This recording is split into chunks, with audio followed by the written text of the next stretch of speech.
my question has to do with the fifth dimensional Earth. You said previously that it has been prepared for us. Could you please explain or expand upon that? Thank you.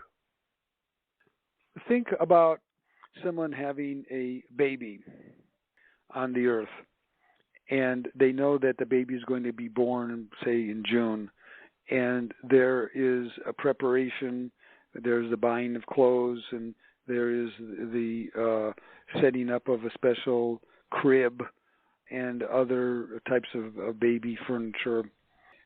So there is a reception. Now, let us take that model and think about you're going to the fifth dimension, and think about what it is, what kind of reception you're going to have.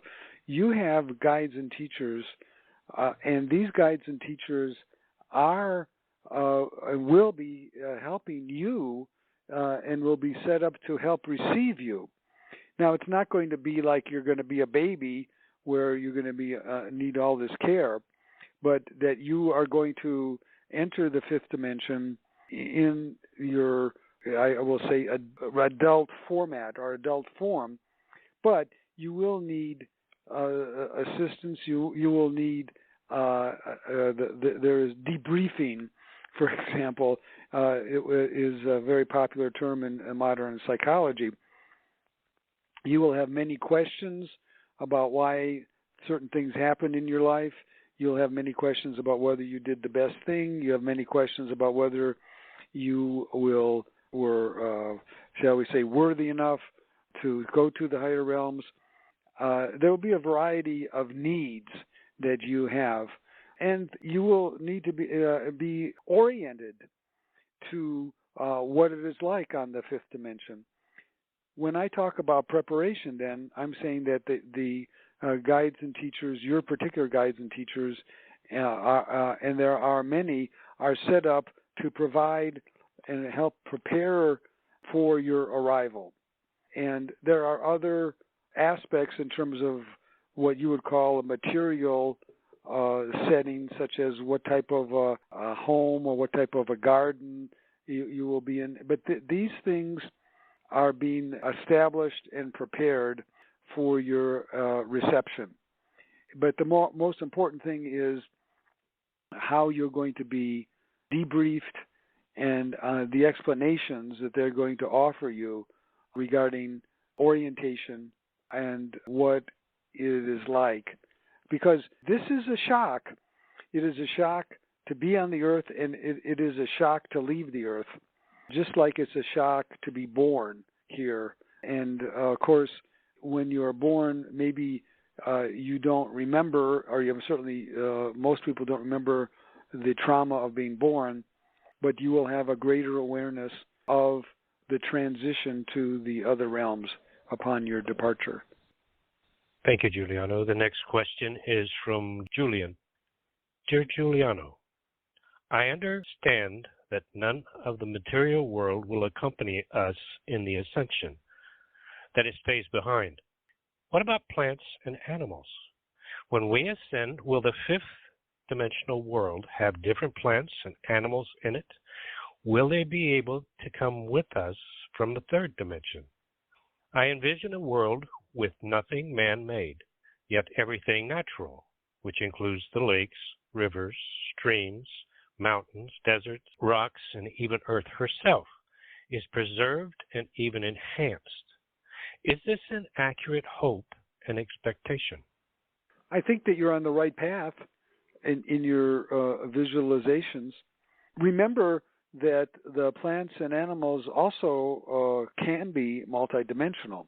And remember that you are interacting with plants and animals. Just for example, you are interacting with pets, for example, and these pets have the opportunity to be spiritually elevated by living with you.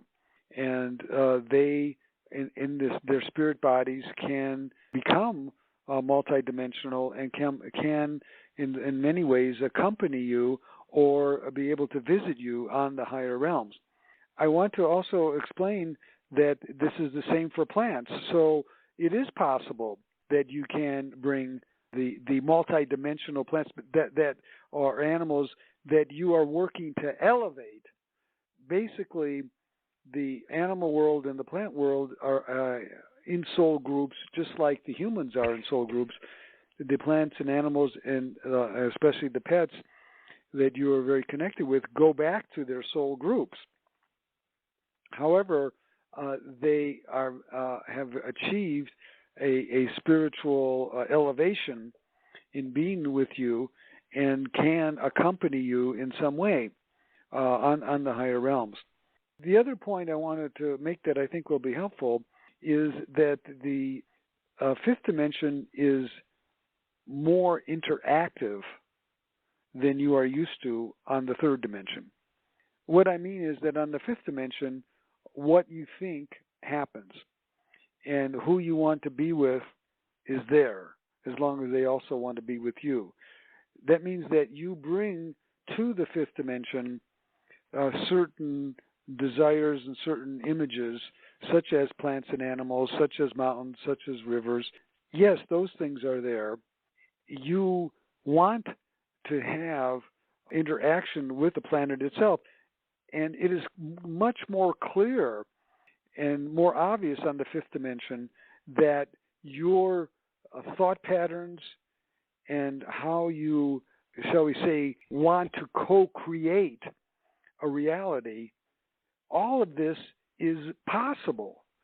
On the third dimension, you as a co-creator of reality have limitations. And then there are things that you might be working on and trying, but they don't happen.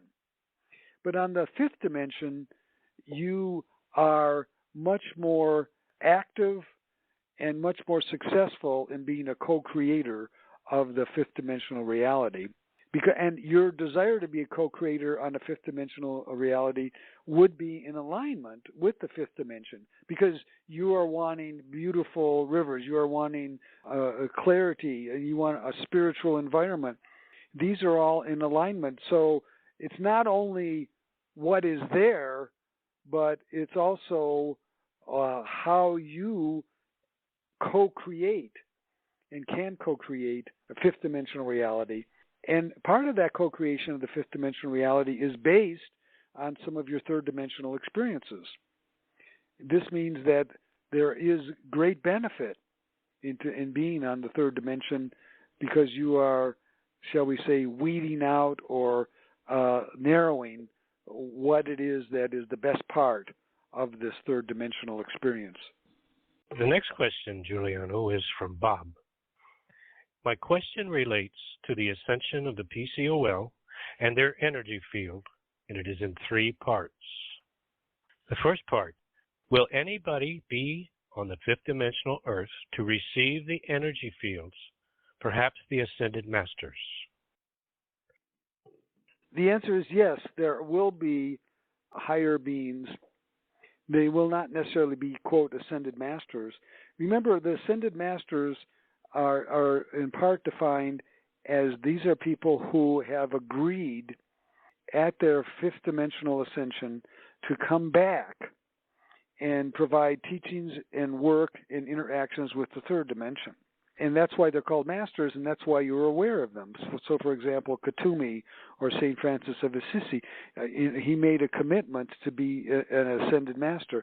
There are other fifth dimensional beings which are equally as high, but stay on the fifth dimension, that you don't know who they are right now, and they're not traveling back and forth or working with the earth on the third dimension, but they are there on the fifth dimension, and they will be there to help receive the energies from the planetary cities of light. There are many students, there are many what you would call masters, or higher fifth dimensional teachers. Everyone who goes onto the fifth dimension does have enhanced healing powers and enhanced mastery of the ascension energies and of the fifth dimension in general. The second part of the question is, what will be the focus and tasks of those remaining in the PCOL? You can imagine that when there'll be an ascension for the earth, that those who are in planetary cities of light and have done a certain level of higher energy, which includes raising the spiritual light quotient of the area, then those people or that planetary city of light will ascend. However, those that do not ascend or those that stay back will have the continued task that they had before, and that what others were doing successfully. I want to say that the ascension and the ascension of planetary cities of light is going to have a tremendous spiritual shock and a positive spiritual shock. It will be a magnificent energy wave. Yes, there will be higher beings and higher parts of the cities of light that are going to ascend. Those that stay behind will have the same task that the others were contributing to, that is, the others that helped elevate the city of light.